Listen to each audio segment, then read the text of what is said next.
Today we are playing the Weekly Box. What a time to be alive! For those out of the loop, the Weekly Box is the premier way to play Emerald Blitz. The esteemed user, KCH42, each Friday puts out a list of 8 Pokemon and challenges players to beat the game as fast as they can with that set of 8. At the time of recording, we've had 3 players this week already beat this challenge. I'm going to throw my hat into the ring and we'll see if we can follow in their footsteps. Now, in the past, if you wanted to play Blitz, you needed to talk to that notebook and one at a time select every one of your Pokemon out of it. But now, if you're playing via the website's embedded emulator, you can go to the team planner, you can pick your team there, then you can boot the emulator from the team planner, hit that auto notebook withdraw, and it automatically just grabs all of your Pokemon. It calculates the fastest set of inputs to select them all and then grabs them all in about 5 seconds. It's satisfying. The run's timer doesn't actually start until you exit your room. So you're going to see I spend a little bit of time there. I look over my natures, I look over my abilities, and I'm thinking about if I need to later on in the run spend any money to swap any of those, but then I'm out. Now, I've already got a routing guide posted to the channel that's pretty much up to date, but I am going to keep these sort of inter-gym movement sections in and try to talk about what's actually going through my mind in a run. There's a lot of stuff that you're kind of trying to juggle in Blitz and try to think about. There's definitely no down moments. I usually don't buy quite so many Oran Berries, but I have an Applin that has Gluttony. Gluttony is a changed ability in Blitz. Blitz is almost entirely vanilla, but there's a few abilities that are modified. Abilities like Runaway, abilities like Frisk. There are no wild Pokemon in Blitz, so vanilla Runaway would just be a blank ability. Similarly, Frisk, the game has open documentation, so being able to see what item the opponent has is completely useless. So abilities like that have been reworked, and Gluttony is one such ability. The berries that would proc early off of Gluttony just aren't obtainable in Blitz.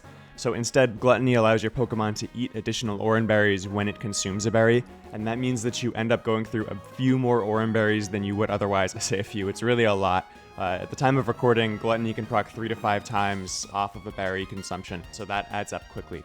Before starting this fight, I chose to evolve Applin. Now, Flapple is largely considered the worst or the weakest of the 3 potential Applin evolutions, and in Blitz, Applin evolves based on which gym you're in. If you go for Lava Ridge, you get Appleton. If you go for Roxanne, you get Diplin. And if you go for Winona's gym, you get Flapple here. I think a lot of players at this point, even when they roll Winona 1, will opt to delay the Applin's evolution. But as I was thinking about this Weekly Box team, the early game is where I'm most concerned here. There's not a lot of early game evolutions, especially into gyms 2 or 3, and I'm playing a bit conservatively just because I'm hoping that my first Weekly Box attempt actually does well. Winona 1 in general can be one of the trickier gyms to get early. This Tropius has excellent stats for this stage in the game. It just outstats a lot of the Pokemon you can have at this stage. But part of what balances it is that it always sets Sunny Day on the first turn to trigger its Chlorophyll ability, but that of course gives it a big weakness to fire. It's already getting super affected by fire, now it's taking extra damage from it. So ice types and fire types in general counter that Tropius because they're able to do so much damage to it. Growlithe especially is super useful into it because it has Intimidate, or it can roll Intimidate for the first gym, and that Tropius is primarily a physical attacker. So when you don't have a fire or an ice type, usually the strategy there is to put Eevee in and Baby Doll Eyes, and that drops the Tropius's aerial ace damage down quite a bit. After the first gym, the map opens up quite a bit. You can go all the way to Lava Ridge at this point. So as I'm in the boat here, I'm thinking about what I'm going to buy. I have $4,000 to spend after taking down that first gym. Capsules to swap your ability cost 2,000, Mints cost 3,000, and TMs cost 1,000. I scroll through my team at the bottom to try to see if there are any capsules I need to buy, and I got pretty lucky this run. I see that I'm only going to need to flip Flapple's ability from Ripen to Gluttony for 2,000. Growlithe rolled Intimidate, which is the better of the 2 abilities it can get, and Shellos rolled Water Absorb, but it's not Water Absorb. What is it? Storm Drain. I also buy Bullet Seed for my Flapple. Having a Grass Stab is absolutely essential on that. Without that Bullet Seed, it does not learn a Grass Stab until level 32, and we cannot wait until the 5th gym for that thing to have a Grass move. The reason I evolved it early in the first place is because I needed something that was strong to kind of anchor the team into gyms 2 and 3, so we need to make sure that that is as powerful as possible. So that's 2,000 on a capsule, 1,000 on Bullet Seed. I've got 1,000 to spare, so I do something I like doing when I have early Hidden Power Mons, which is switching the Hidden Power to Rock type. Rock is an excellent type into Viola, who has Pokemon like Masquerain and Ninjask and Beautifly, who are 4 times super affected by it. All of which is to say, the key takeaways for the first shop, you were thinking about what your team's primary weaknesses are and what you can purchase to try to patch those up. And then you want to make sure that when you head into that shop, you already have an idea of what you're buying. If you're trying to play for a fast time, or you're trying to race, you obviously want to spend as little time as possible putzing around in menus. Along those same lines, I stopped by to grab Rock Smash. That'll be useful if I roll an early Norman, who's one of the more menacing early gyms. Purloin is in the daycare, and I am off to a Tate and Liza 2. This is slightly tragic because KCH has loaded this team up with dogs and cats who learn Snarl. I've just dropped my Snarl Dark type off in the daycare, and if I had that for this fight, it completely trivializes it, hitting both of the opponent's psychic types with a move that drops their special attack and super affects them can make this fight a bit of a pushover, but alas, that's okay. We have Flapple, who just simply has a high enough base stat total at this point that it can kind of brute force through the fight. If it has Bullet Seed, but that is the cost of trying to play fast. In my haste, I've forgotten to teach the TM that I just purchased, and that means we're using Astonish, and oh, look at that pitiful damage. We're doing half of the damage that Shellos is doing. In the moment, I'm not too down about this because I also just know that Flapple is sort of untouchable here with Gluttony, which we'll see proc right now. This thing's health is just too large. I'm sure I'll take out Soul Rock before I have to switch out either of these Pokemon, and then I've got 4 in the back to 2v1 Lunatone. It's not going to be hard. But it is going to cost me a couple of turns in a fight that I otherwise would have gone through very quickly. In the back of my mind as I finish up this fight and sort of autopilot through it, I'm starting to think about Gym 3. Gym 3 and 4 can be a bit of a choke point in Blitz. Those are hard gyms. What the gym leaders have available to them, especially their aces, are often just stronger than what you have available to you. But I actually realized that this team is a little better than I thought it was, at least with the early Applin evolution. Brawly is going to be just fine because we're going to be able to get a Gothita Guru evolution after this gym, and that combined with Frisk before Brawly has knockoff in 3 is pretty good. And then for 4, I've got the Fido Doxbun, who has a Brawly sweep. So I'm not worried about Brawly. And then Norman, who's the other one that I'd say is a big hang-up. I have a Intimidate Growlithe, and I have a Shellos, who will always bait Trailblaze to let Eevee come in and Baby Dollize it. So I know I can get that Vigoroth to -2. And then Juan Wallace, I've got Flapple for. Probably the worst gym I could roll here is Wattson 3, but even for Wattson 3, I've got Flapple, which quad resists electric, and I've got Growlithe. Fire types are generally pretty good into Wattson because they super affect both Magneton and Voltorb or Electrode. So my impression changes a little bit here. What I thought was, at first glance, a fairly weak early game box, I'm realizing if you get the Applin evolution early, really feels quite comfortable. And I haven't even talked about the now Encore Purloin that we've got in the back.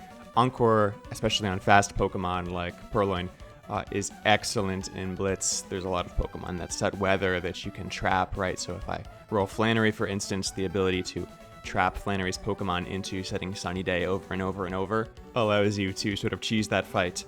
For that reason, there's not a lot of fast Encore available, and the Encore that is available is generally on otherwise weak Pokemon like Purloin. But we have that also into Gyms 3 and 4. So now that I've got Bullet Seed on Flapple finally, surely I'm unstoppable, and I walk into Flannery. Now Flannery 3 is probably usually it's fairly lucky, because it's 4 when Flannery gets the Alolan Marowak, which is quite menacing. But here I'm actually a little disappointed because Liepard is one of the best counters to Marowak in the game, so it would have been fun to be able to show that off. But all in all, there is nothing to complain about here. We've got a Water Pulse Shellos, we've got several Pokemon who can swap into overheats and survive them, and I've even got Rain Dance on Shellos now, which can reset the sun. So truth be told, I don't do a whole lot of thought as I run into this fight. I just say, we're going to send out Shellos, we're going to click Water Pulse, and we're going to see how far that takes us. In retrospect, it looks like a Chesto Berry would have been better there to guarantee that Shellos can stay in against Slugma after it yawns, but really, who's going to know if that Water Pulse is going to one-shot or not if you don't already just know? And it really doesn't cost me very much, it just means that my Shellos will have to take a hit on the way back in. Another reason why the Flannery 3 is just a bit tragic is because if we had gotten 4, that Fido would have evolved and obtained the ability Well-Baked Body, which gives it a fire immunity. Also very well situated into Flannery, obviously. So instead, we will just have to do things the old-fashioned way and click Water Pulse over and over and over. Because Shellos outspeeds Torkoal, it can always set Rain Dance before Torkoal would overheat to kind of make it just drop its special attack for nothing. So we'll turn the speed up to 4 times on the battle. Usually we're watching at 1.75 times speed, but we'll change that to 4. And because of Sunny Day, Numel lives that Water Pulse and gets off a critical hit magnitude, and I'm very fortunate there to live. Vulpix is in and we're in Sun, so I'm a little concerned about the overheat, but I'm thinking that I'm a dragon type, so I'm not actually weak to fire. So I'm hoping I live 1. Vulpix isn't very menacing, and I do. Gluttony's gonna put me all the way back up, and then from here I know I will win the 1v1. I'm risking a crit, but when you're in the Sun against Flannery, anything you can send in is risking a crit. So you just do the best you can, and we luck out and get through the fight. As my money ticks up over 8,000, this is the first time in the run where I've been able to afford a rental, so if I want to, I could go and rent that Aloma Mola, which is not a bad rental by any means, and it's not a bad rental on this team either. But as I said earlier, I know I have a bit of a power spike here. I've got the Electrike into Manectric evolution, I've got the Fidough into Darkspun evolution, so I'm feeling fairly confident. I stop here to pick up a Charcoal because I haven't rolled Viola or Roxanne yet, and that will be excellent on Growlithe. You don't want berries, or at least healing berries, on your Pokemon into Viola because she will bug bite them off. But Charcoal boosting Growlithe's fire type damage is pretty good. That's the one reason to do that route, or at least the main reason I find myself doing the route where I visit all of the locations before I do any of the gyms. That Charcoal can help your matchup into the Beautifly, and early Viola can be a little bit tricky. Instead, though, I have Brawly 4. This is one of the most feared gym leaders in all of Blitz. This is where the Hariyama gets knockoff. It has ended many a run, but this box is very, very good into Brawly, especially at this phase. With Darkspun and with Gothita, I know that I have nothing to worry about here. As I prep this fight, I'll talk about one of the cool new features to Blitz, which is that you can now level Pokemon up from the party menu. You can see here I'm not actually opening the bag to use the rare candy when I'm leveling. I'm just pressing select on my Pokemon, saves you the time of ever needing to open the bag in the first place. And as you can see also on the bottom left there, the first 6 Pokemon in your PC, or in this case the first 3, are also accessible from the party menu pretty quickly just with a switch. So this pre-gym prep phase has been sped up quite a bit, which makes the game feel really fluid and really quick. I'm very pleased with it. Now, it has been a long time since I've used Darkspun into Brawly 4. It's probably been at least 6 months. But I do know that, at least back in the day, you could work up and then you could spam play rough, and there was very little that Brawly could do about it. I tried to play it safe. I taught Aerial Ace on Growlithe in the back. I made sure that Gothorita was ready to go with Frisk. But the crazy thing about Darkspun is that even if this fight does go wrong and I get crit or something, I have Baton Pass, and I can pass that +1 attack, +1 special attack boost to something in the back to just continue the fight, so I'm feeling very, very safe. And at this point in the run, I'm feeling really good, because after this, I'm going to get the Shellos level 30 evolution into Gastrodon. I'm going to get Growlithe into Arcanine with the Stone evolution, which is a huge power spike. And above all, I'm going to get an Eevee evolution, so I'm going to have 3 Pokemon and 3 significant Pokemon come online. This hasn't been in the game for very long. Scott now offers you TMs after you beat a gym. The way he works is every time you buy one, all of the others become half off to try to encourage you to buy TMs that maybe you wouldn't otherwise buy. And I buy Ice Beam there even though none of my Pokemon can learn it, because I'm kind of crossing my fingers for a Vaporeon, and lo and behold, I grab one. I'm thinking that Vaporeon is going to be really good on this team. Shellos, Gastrodon, I know that that's not a super strong Pokemon into the Elite Four. It's totally workable, but having a Vaporeon would feel really nice. The other sort of premier evolutions, like Sylveon, I don't know how much I need Sylveon. I already have a Mono Fairy type, and I like bringing Darkspun to the Elite Four. It's a Pokemon I feel comfortable with. So I don't know if I want double Mono Fairy into the Elite Four. So I figure I've got the money to spare. I might as well take the Ice Beam TM in case I roll Vaporeon, and then I get it, which feels really nice. That is one thing that's a little tricky about the weekly box. In an actual race, you would know what evolution you're about to go grab after you buy those TMs, because your evolutions are just whatever ones aren't taken, right? Whenever another player claims an evolution, no one else can take that evolution, so you would know if Vaporeon was open and you could buy Ice Beam. In Weekly Box, we use an NPC right there who gives you 3 at random of the 8 for you to choose between. The idea there being, otherwise you would probably always play with just the 2 or 3 strongest evolutions, so she kind of forces you to play with evolutions that you might not otherwise. And there goes Bullet Seed. That's $1,000 down the drain. We never clicked that, but we had it. It gave us peace of mind. After Gym 4, I usually like buying a Protect TM if I haven't yet faced Norman. At this point, if we get Norman, he will have a Slacking, and Protect allows you to wall the non-loafing turns. Now, that's especially strong with Leech Seed, which I also have access to at this point with Flapple, and I made a note to myself to go move remind Flapple Leech Seed at this point, but unfortunately I forget. Now, it's not the end of the world against Juan Wallace. It obviously would be good here, but at the same time, Flapple probably just wants to click Grab Apple and kill things. I'm hoping here that in combination with Lipard Fake Out, we'll just use the power of gravity to two-shot Dondozo. But once the Tatsugiri pops out, I kind of want something in that is a little more menacing against the rest of the fight. So I go with Darkspawn because that'll super affect the Tatsugiri with Play Rough. Fairy is really good into later Juan Wallace's because it catches both the Tatsugiri and the Kingdra with super effective damage. He's sort of a pseudo-dragon leader. At this point, I am worried about Flapple. My Melodic has Icy Wind. I don't really want to be in against that. I have at least the one turn of Protect, and, you know, if we're lucky, maybe the Tatsugiri will target that Flapple and will kind of blank a turn. But I do know that I think the Flapple needs to leave here because I don't want to be taking 4 times super effective damage on it. And here, I make a mistake. I think that the Milotic is going to click Icy Wind here. That Milotic loves clicking Icy Wind. It's got 4 times super effective damage with it. It really does not even occur to me that it might be targeting the Darkspawn, but it makes perfect sense. We're in the rain, and it also honestly doesn't occur to me that Darkspawn is going to get outsped by both of them, but it makes sense. Icy Wind just dropped its speed, but that is a catastrophic mistake. I have 2 Pokemon in the back there that are not only water immune, but that have beneficial effects trigger when they get hit by water moves. There's no reason for me not to just double swap there, reset the speed drops, and just play the fight a little bit slower. But Juan and Wallace outplayed me there because it did not even occur to me that my Darkspawn was in danger. If I had paused to think about it, I might have realized. But in the moment, it didn't even occur to me that Milotic was going to do anything other than Icy Wind. I am frustrated about that because Darkspawn is one of my favorite Pokemon to use into the Elite Four. It's really good into, you lead it into Spencer's Shiftry, you lead it into Sydney's Cacturn, you lead it into Phoebe's Dusclops, and it's obviously excellent against Drake. But against those Pokemon you can lead it into, you start with a workup, you then get off a Play Rough, another 1 or 2 shot the Pokemon that's in front of you, and then you can baton pass that workup boost to whatever Pokemon in your party can take out the fight and start sweeping it. It's an excellent lead into the Elite Four, and it was especially foolish of me to lose it here because it was so unforced. This fight was going to be such a cakewalk no matter what. I had more than enough options into it. I didn't need to risk. At the very least, if I'd lost to a crit, that's one thing, but just losing it to not realizing what was happening was bad. But life must go on, even though my Darkspawn is black and white now. Scott doesn't seem to mind. He offers me some TMs.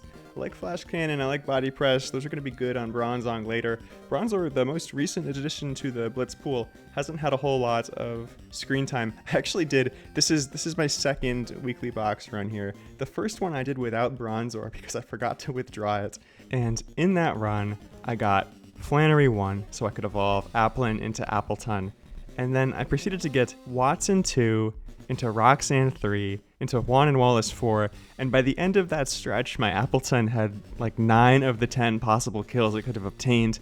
Every fight was a complete cakewalk, and I figured this video is probably going to catch some new players. I wanted to try to show off Blitz, and an early game Appleton is one of the most broken things. An early game Appleton with a gym order like that is one of the most broken things you can possibly obtain. Probably not an accurate showcase of what Blitz is actually like, so I re-rolled it here, and I was much happier with this one because I started with a Flapple, which seemed fair. I would have maybe liked to maybe not get a first gym evolution Applin to be able to show off the fact that this Pokemon does have some weaknesses. It looks kind of overpowered, but it is what it is.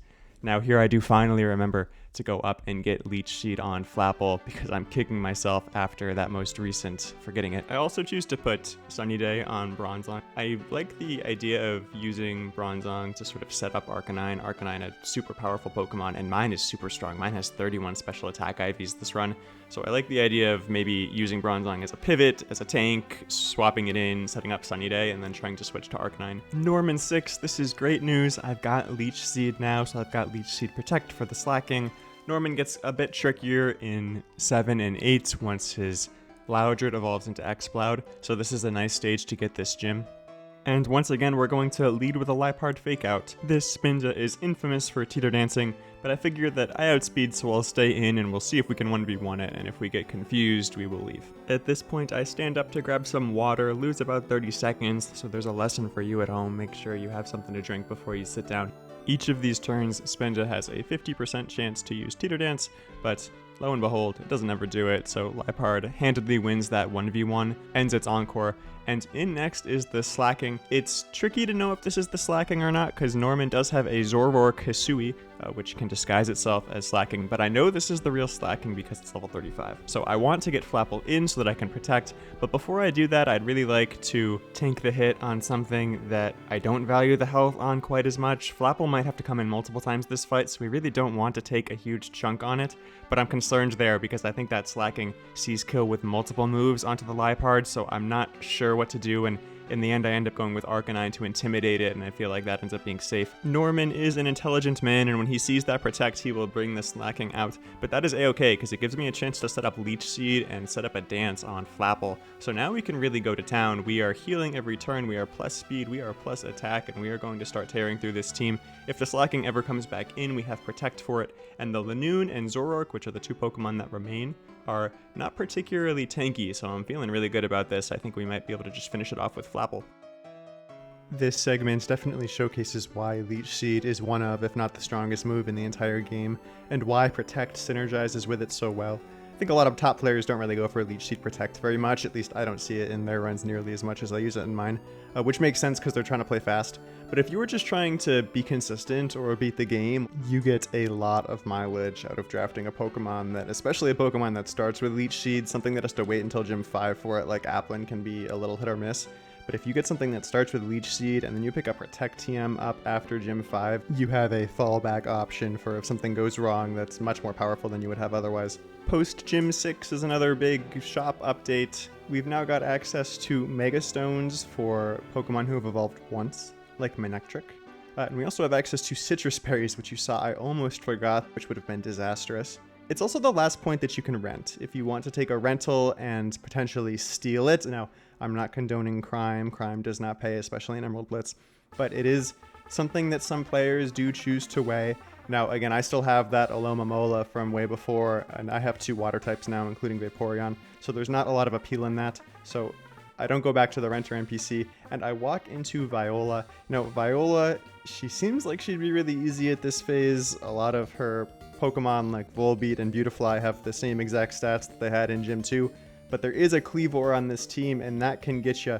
So I do spend some time here to try to make sure that my team is prepared. I don't want to lose something stupidly, and I've obtained a lot of TMs that I haven't bothered to teach. So I take a much longer time prepping for this gym than previously. I know that doesn't look that long in speed there, but I had that at 4 times speed. That was much longer prep than I'd done for any gym previous. And I do start to slow down. I beat Gym 6 at 41 minutes, which is a good clip, especially for me. I play slower for sure. But at this point, I do definitely slow it down because I want to not make foolish mistakes. And would you look at that hidden power rock that we swapped to all those gyms ago does pay off here. Now, unfortunately, Beautifly definitely outspeeds me, definitely smokes me with Giga Drain, so we need to get out of there. But here we have the Charcoal Arcanine, which we also picked up many moons ago. Viola's Pokemon have nothing to bug bite off of this Arcanine. Now, if you had a careful eye during prep, you saw I put on a bunch of Persim Berries and Chesto Berries prior to this fight, specifically because Viola can see if your Pokemon are holding berries, and it will encourage her to bug bite them. So it can be a useful strategy against Viola to prepare your Pokemon with berries that you aren't necessarily intending to proc, but that you know will bait bug bite and get a move that will do less damage to you than had they used a different move. This Cleavor, this is what we talked about before, this is the threat, and usually the option to answer this is Surf. Whenever she has this Pokemon, you have access to Surf. The Fury Cutter is definitely scary there. Vaporeon was dead to crit, and that would have been an absolute disaster, but we did make it through, and from here on out, this fight should be pretty smooth sailing. All of the major threats are dead. I definitely try to... I overthink this Ninjask a little bit. It's using Dig because Manectric is baiting that, and so I'm trying to switch around on something where I can maybe dodge it as it comes up, but in the process I end up taking way too many turns. I'm trying to think about if I can use Fly to play around this somehow, but I don't really need to do any of that. I should have just gone straight to Arcanine, gotten the Intimidate off, hit it with a flamethrower and been done with the fight. It's non-stab, dig with Intimidate. It's not going to do that much damage. Instead, I get Arcanine in on a Bug Bite, which I guess is good, but again, I'm just kind of burning turns. Now I have to wait through the dig anyway. I'm going to get hit with the dig I was afraid of in the first place. As we saw, it did basically no damage. And this overheat that I used to finish it off is definitely super overkill, but I was blinded by animosity. So now I've got to swap the thing out. I've got to switch it back in to reset that special attack drop, get the Intimidate drop. And this fight was a little risky. Definitely a couple of crits, and that could have gone south quickly. But I make it through, and now we've got just one gym left. This last gym here is Wattson, and I spend a little bit of time preparing for it again. At this point, you want to be thinking about what your Elite Four team is going to be. Because I've got 8 Pokemon, but by the time you walk into Evergrande City, it only matters that you have 6 alive. So there's 2 Pokemon here who I can sack into this fight potentially if I want to try to mitigate risk. So I spend some time trying to reflect on which 2 are going to bring the least to the Elite Four. And it's kind of tricky with this team. I've got 2 Psychic types in Bronzong and Gothorita, Gothitelle now. And I've also got 2 Water types in Gastrodon and Vaporeon. And I am a little concerned as I look at the team. It's definitely not a bad team by any means, and this can totally clear the Elite Four. But it also lacks any sort of world beaters. It doesn't have any sort of Ceruledge, Gardevoir, Excadrill, sort of top tier that's going to sweep through several Elite Four fights. And when I draft Blitz, I always try to draft one of those. You don't need one of those to beat the Elite Four by any means, but they massively increase the ease of execution. It is just much easier to lead a sort of world beater into those fights than it is to try to switch around and play precisely. So I come to the conclusion that Liepard's stats are just not going to cut it for the Elite Four, so that Pokemon at the very least I am willing to sack. And I decide that what my strategy should be here is to lead it and try to get a taunt off on the Golem to stop it from getting Stealth Rocks up. When this fight goes south, it usually ends up being because of Stealth Rocks punishing you for switching around. But after seeing how much damage the Golem does to Gastrodon, I'm not sure if that was actually the best decision or not. It does leave us now in a good situation. We've got a 6v4 against a Wattson who has no Stealth Rocks up, but at the same time, we did risk Gastrodon to crit, and now our Earthquaker into Wattson probably can't come back into the fight.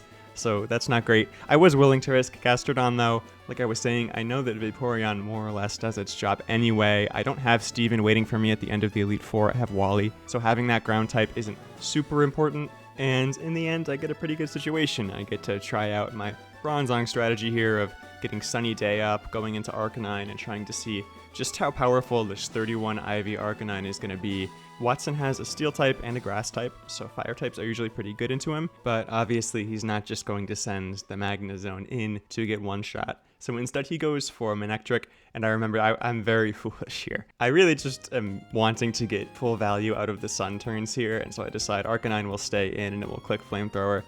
If that had crit, that would have been a disaster. I needed to just go to Gastrodon there. That was completely free. I could have swapped Gastrodon in on the electric move. Manectric's other coverage is a fire type move. That was an easy pivot out. But I wanted to get the most out of the Sun, and so I stayed in and risked a crit on what is probably my most valuable Pokemon. At this point, I have a free swap into Liepard, and if you remember, I know I'm willing to sack this. So I send this in and say, we're going to see how far this makes it, but we're going to leave this in until it either wins the fight or faints. Against the Psychic type Raichu, that's pretty easy, but against Magnezone, that is going to be a tough task.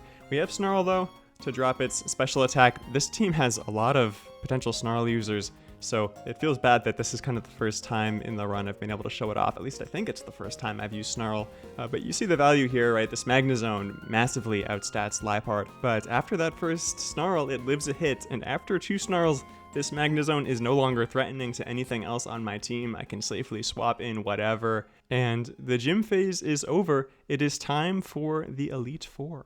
Reflecting on the team up until this point, it's easily been Flapple and Arcanine who have been the most valuable. I'm not sure if I brought Gothitelle in a single time. I didn't do a very good job of showcasing that. It definitely is a low tier Pokemon, but Frisk does have value, and there are angles where that could have come in.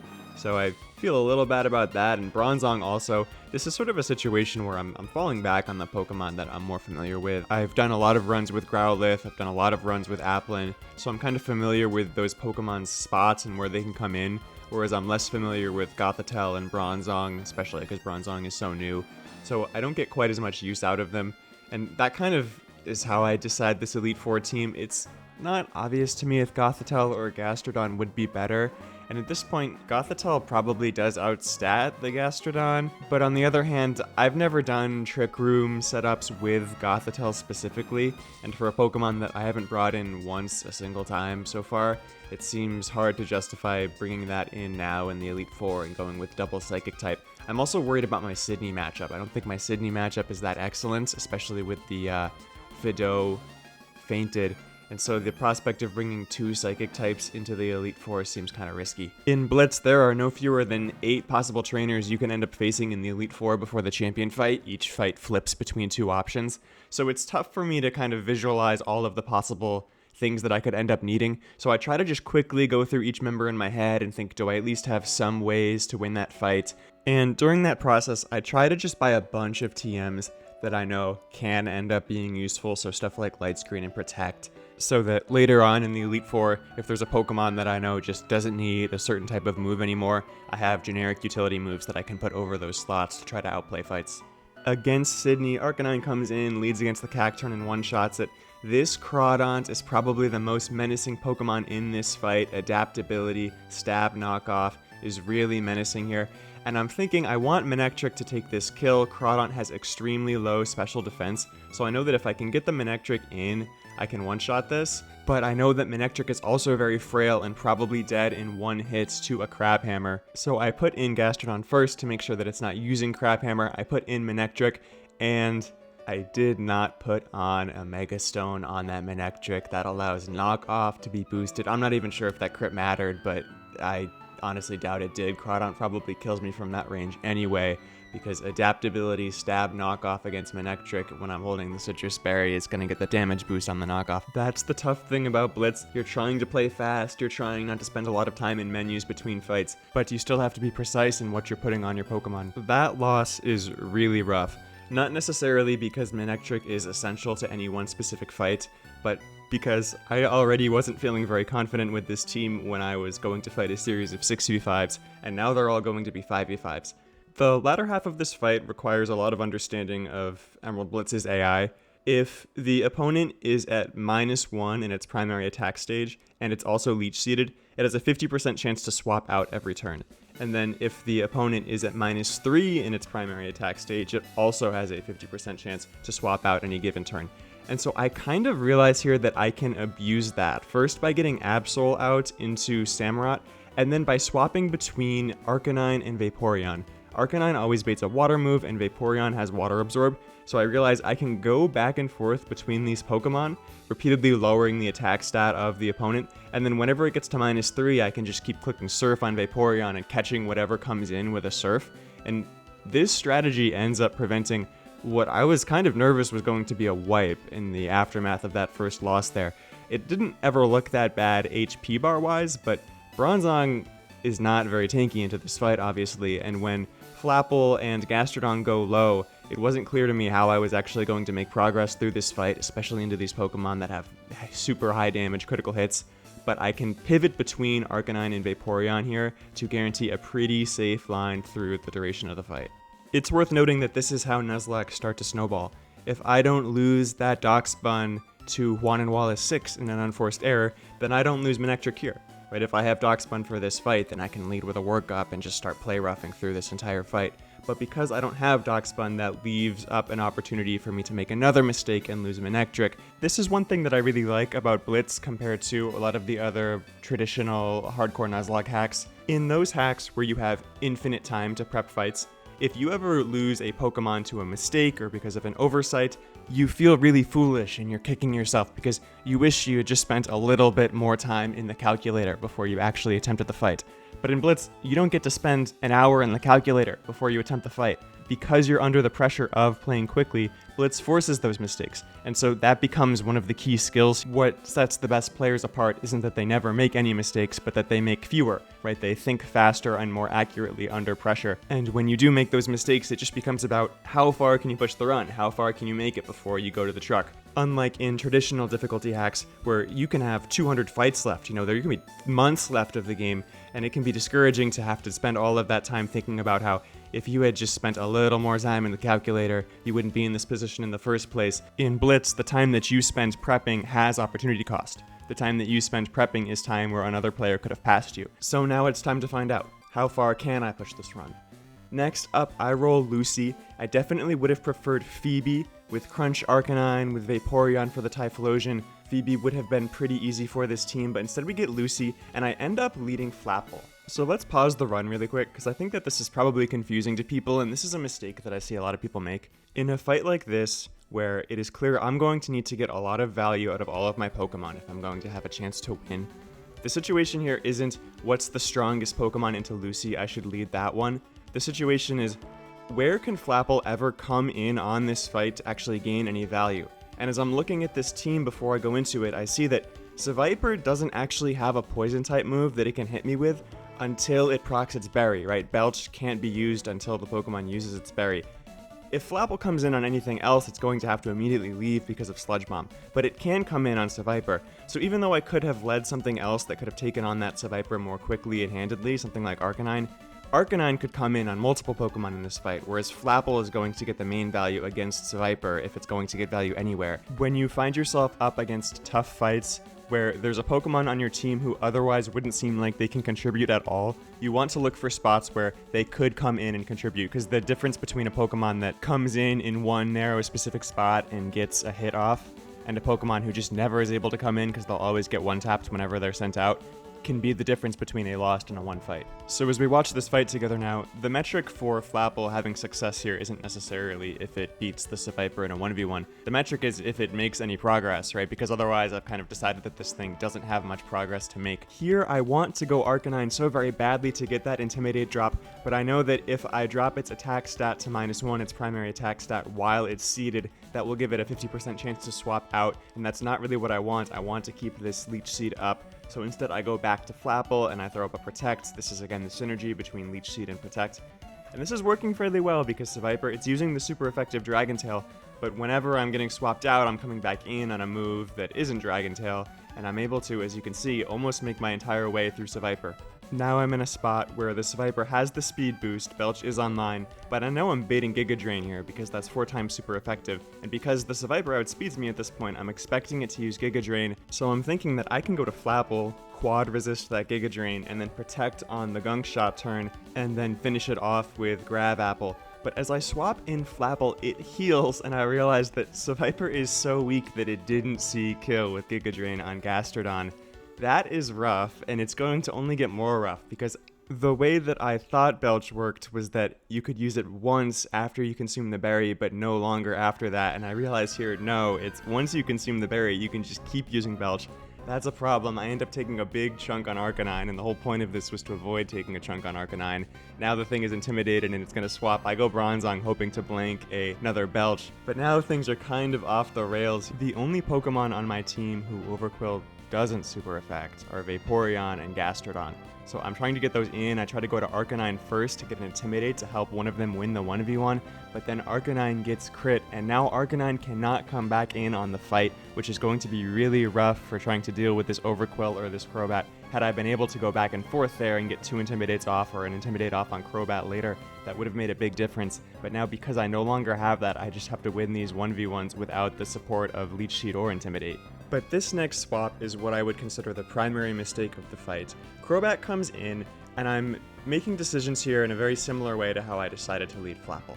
I see that I have a Gastrodon in the back, and she has a Dustox and a Seviper still in the back, both of which have Giga Drain, which means Gastrodon is not going to win that 1v1. So my thought process here is I will keep Vaporeon in and make as much progress as I can, but once I need to leave, I will switch to Gastrodon to try to finish this off. But what I failed to realize is that Bronzong would have the much better matchup against this Crobat because it could hit it with a super effective stab psychic move, and then it wouldn't have to face the Swalot with Shadow Ball in the back. I could have Gastrodon face the Swalot that super affects Bronzong.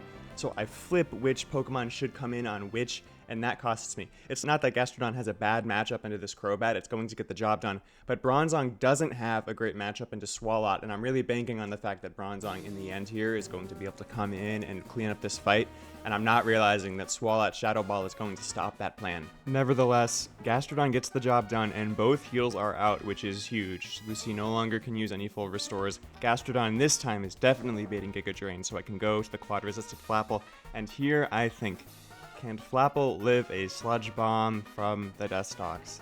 I decide that I have to risk it. I don't see how I'm going to take this thing out without at least a Leech Seed. It does Bug Buzz instead, and lo and behold, I live. The fight is still playable. Notably, I don't go to Bronzong there because I'm really worried about Compound Eyes boosted Sleep Powder putting Bronzong to sleep. Again, I know there's still 2 Pokemon left in the back that I'm going to need to take out somehow, so I need Bronzong to be awake for those. By switching between Gastrodon and Flapple, I'm at the very least always baiting Kill Move, so I don't have to worry about Dustox putting my Pokemon to sleep. So hilariously, the Flapple that I thought was going to have almost no value this fight by a series of miracles ends up probably having the most damage done by anything at this point with all of the Leech Seed ticks. So you can see why people would choose to delay their Applin for an Appleton evolution sometimes. You can imagine if this Flapple had plus 20 base special defense and plus 40 base HP, just how difficult it would be to take out through Leech Seed and Protect. Finally, Bronzong is in, the Pokemon that should have so much value against this fight and that I definitely did not extract enough value from. It's immune to poison, it has super effective stab damage, and I'm hoping that it's going to have what it takes to finish off the rest of this fight. No matter how much I want another Leech Seed up to support this Bronzong, with Swalot's Liquid Ooze ability, it's going to put a stop to that Leech Seed, so that's not an option. I have to just stay in and click stab again, and I get crit and a special defense drop the first time, but I definitely cannot complain because I've risked a million crits this fight. That's the thing with playing long, drawn-out fights like this. If the fights go for more turns, there are more turns where the opponent can land a critical hit on you. If you beat the fight in 5 turns, you're way less likely to get crit than if you beat the fight in 25 turns. At this point, Seviper is in. It has super effective crunch. I'm pretty sure I'm dead to that. I'm not positive, but I'm pretty sure. And I also have a Flapple in the back, but Flapple is dead to Crunch plus Dragon Tail, so I can't bring that in either. Neither of those can finish it off. At that point, the decision is, who am I going to sack? What's the most useless Pokemon? I decide that it's Gastrodon, and it's time for the Arcanine that was forced out of the fight so long ago to come back in and try to finish it off. I'm not sure if this Overheat is necessary here, but I decide that I would be able to sleep at night easier with an Overheat miss than with clicking Flamethrower there and the Seviper just barely living, so I decide to go with Overheat. I hit it, and it's on to the next room, and it's Glacia. I am hugely relieved with this because it means I will get to go for an Arcanine sweep. The Pokemon that usually stops your fire type from going to town on this fight is Glacia's Thick Fat Walrein. Unlike the rest of her team, which is weak to fire, the Walrein resists fire and then fires back with super effective Stab Surf. However, if you can set Sunny Day for your fire type, and then you can teach your fire type Solar Beam, the Surf is now doing half damage, and the fire type has super effective grass damage against the Walrein. I've never done this sweep with Arcanine or Bronzong for that matter, but I've done it before with Pyroar, with an Umbreon to set the sun, and so looking at my team, I know it should be pretty similar. So I put Body Press on my Bronzong, which will do 4 times super effective damage to Sandslash. I'm hoping that that will be enough to one-shot. And then I realized here off the start, this is going to be a little weird because Bronzong is slower than Sandslash. I used the enemy's summary screen to confirm that Sandslash has 88 speed, I've got 45, so I'm way outsped, so this Sandslash is going to get a hail up, so I'm going to need to set Sun on whatever Glacia sends in next. And it's even a little rougher because this Sandslash has Snow Cloak, which means that I'm now no longer 100% to hit it, as you saw me just miss there. Bronzong just misses on the kill, and in most ROM hacks that would be pretty tragic, but in Blitz, the enemy trainers do have their potions, just like in vanilla, so it's actually amazing that that happens, because it gets one of the potions out early that she no longer has to heal that Frostlass or that Walrein in the back. I am getting nervous at this point, though. I'm realizing that if Frostlass or Glalie come in next, those Pokemon also outspeed Bronzong and can set Hail, which means that I'm not sure how I'm actually getting Sunny Day up for the Arcanine, but The thing that's working out is that Bronzong also has a good matchup into this fight, so at least it can fight them.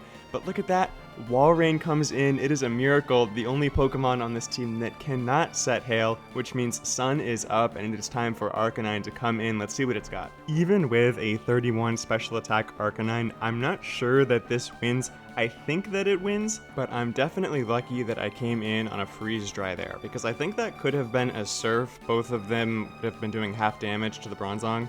And I look at the damage on the Solar Beam, and it looks like we're just going to have what it takes to get through it. I'm not sure if it's a roll or not. I'm going to assume it probably was, but we get through it.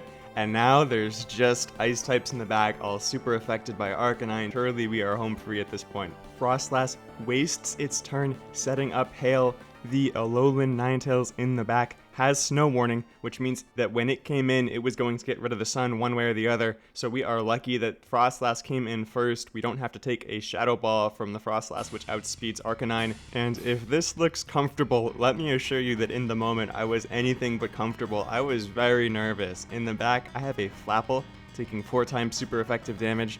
I have a Vaporeon. These Pokemon have Freeze Dry. They all super affect Vaporeon also. And I have a Bronzong at below half health. If this Arcanine cannot finish the job, I am in trouble. It might have made sense there to switch into Vaporeon or Bronzong to try to 1v1 that Ninetales, but giving it more chances to hit an Ice Beam Freeze just seems like a nightmare. I just kept Arcanine in. So it all comes down to, will Arcanine Flamethrower one-shot this Glalie?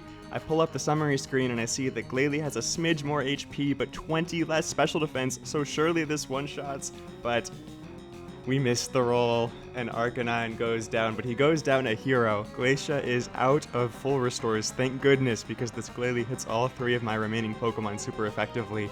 So had she been able to heal this to full, I might have lost another, but Vaporeon can come in, tap it down, and we're through another fight. 1 Pokemon lost on every fight, and man, would I love to have seen Brandon in this room with a Vaporeon and Flapple. We would have made mincemeat of his team, but instead we have Drake. Is Drake possible with this team? I don't know. I see that I have a Bronzong that can 1v1 the Dragalge, and I see that the other 4 Pokemon, I'm gonna have to kill all of them with Vaporeon. So I put Zen Headbutt on Bronzong so it has a move to use against Dragalge, and I put Protect over Surf. I'm realizing here that one of my potential outs, one of my potential angles could be getting Leech Seed up and then getting Protect on Vaporeon to get a bunch of health. Maybe use Charm, Leech Seed, Protect to stall out Drake's final Pokemon. And again with Rock Tomb, I'm not setting Sun anymore and I'm just trying to give myself angles. Maybe at some point the speed drop comes up. Blitz doesn't afford the player the time to sit in front of a boss battle and calculate a full line, but I have the intuition to know what kinds of moves are usually good into fights like this, and I put them over useless moves to give myself a chance to potentially outplay later. So it all comes down to this. I know that this team cannot take on Wally waiting as the champion, so it's just, can I beat Drake or can I not beat Drake? And everything starts off according to plan. Vaporeon gets the one shot and we get Dragalge in, which is excellent. I know that Bronzong should be able to win this 1v1, so I swap it in on a Thunderbolt, and I'm kind of hoping here that it will switch to Surf. Both those moves have the same base power, but the problem is that Surf is not Stab, because Dragalge is Poison Dragon. If it had swapped to Surf, then I could have swapped in Water Absorb Vaporeon, not taken any damage, and then when the Salamence comes out, Vaporeon is already there waiting with the Ice Beam one-shot, but instead I have to switch Vaporeon in. Luckily, it goes for Flamethrower, so I don't take very much damage anyway, and it works out. And all of a sudden, there are only going to be 2 Pokemon left on Drake's team. I've got myself a 3v2, and it's looking like I might actually win this fight. The problem, though, is this Kingdra, because Vaporeon does not super affect the Kingdra, and Drake still has a full Restore left, which means that I'm going to have to do 2 of this thing's health bar before it kills me. I don't think I can do that. So what I start to think is there a way I can get Leech Seed up on this Kingdra? So I think, well, it could go for Hurricane and miss, and then Flapple could come in and set seeds. So I go to check my Flapple's speed stat, and I accidentally just swap it. In my next Pokemon, I check Flapple's speed and see I would have been way outsped anyway, so I never would have put Flapple in, which is really exasperating. I've just thrown another Pokemon away for nothing. And in my despair, I don't even realize that actually this is not over, because Bronzong resists Hurricane and Dragon Pulse, so this Kingdra, the only move that it is going to try to hit me with is Octazooka, and I have a swap back to Vaporeon that's going to put some health back on it. So in the end of that whole catastrophe, I do end up getting a little bit of health back on Vaporeon, and at this point, there's nothing to be done besides click Ice Beam and hope that I win this 1v1. We're going for Ice Beam because we can at least hope for the freeze, and lo and behold, we get it. But I don't even think that this matters because, as I already said, he has a full restore left. So if I hit him with another Ice Beam there, he simply full restores and we're back where we were and I'm going to lose that 1v1.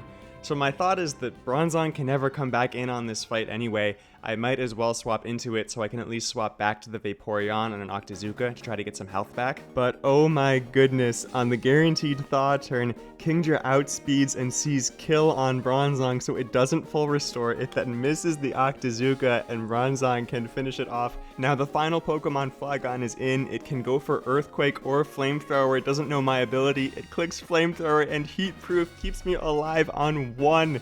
I get the Rock Tomb off to drop its speed, the burn kills me, but the damage is done because my Vaporeon is now going to outspeed Flagon after that Rock Tomb drop 4 times, super effective Ice Beam for the final time, and that is why you play to your outs. The Elite Four are finished, I've just got the champion left. We check to see if Vaporeon can learn Flamethrower, that would be helpful, but alas, it's looking like a bad matchup against this Roserade. If you would like to try your hand at this run and see if you can finish it and do better than I did, I've got a link in the description of this video with the team planner that has all of the Pokemon. Join the Discord so you can see KCH's weekly box announcements each week and see which other players are beating it and what their times are. Thanks for watching. Have a wonderful, wonderful day. Peace.